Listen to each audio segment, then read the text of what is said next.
After a C-section, a mother has to take extra care to rest her body and her wound. There are activities to avoid, mainly to prevent aggravating the wound and ensuring that she recovers well for herself and her baby. Here are 11 things to avoid.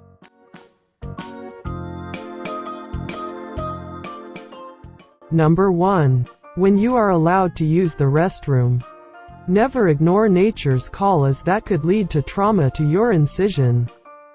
Even if you need to get up from your bed numerous times, do that. It pains to get up and walk, but you have to do it. Number 2. Don't wear a maternity belt to reduce your belly.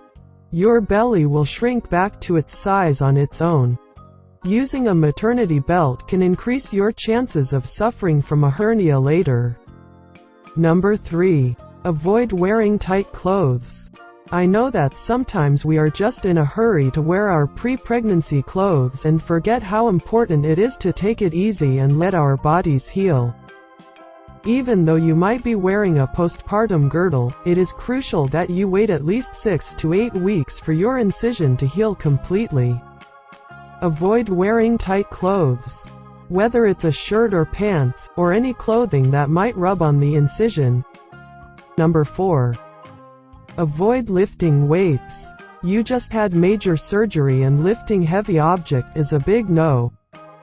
Please rest as much as you can and ask someone to help you with anything that you might need help with.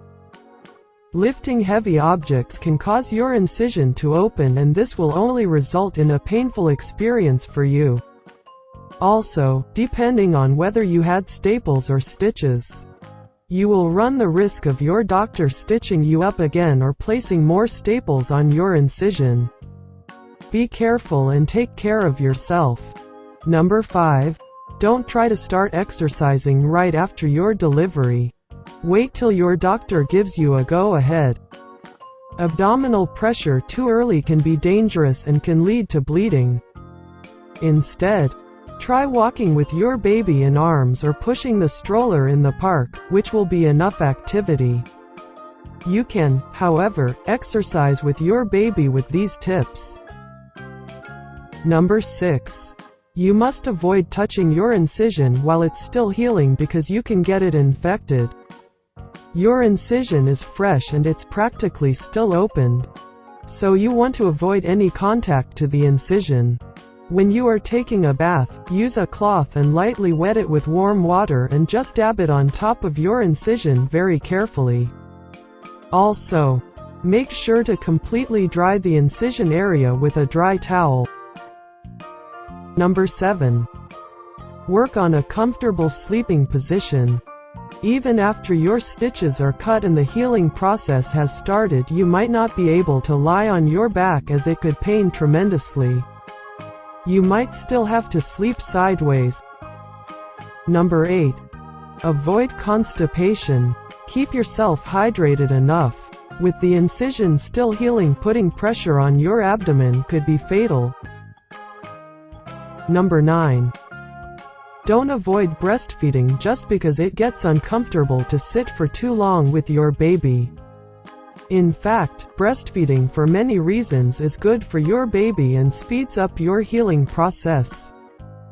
If you are lactating enough, don't avoid a feeding session. It could further lead to mastitis, engorgement, and other issues. Number 10. Never ignore symptoms like fever, headache, and nausea while your scar is still healing, as it could be a sign of infection. And the last, number 11, avoid using painkillers on your own. You might be on a course of painkillers given by your doctor right after your surgery. Don't self-treat yourself with the painkillers once the course is completed. If you are breastfeeding, this could be dangerous. Talk to your doctor if the pain persists even after 6 weeks of recovery.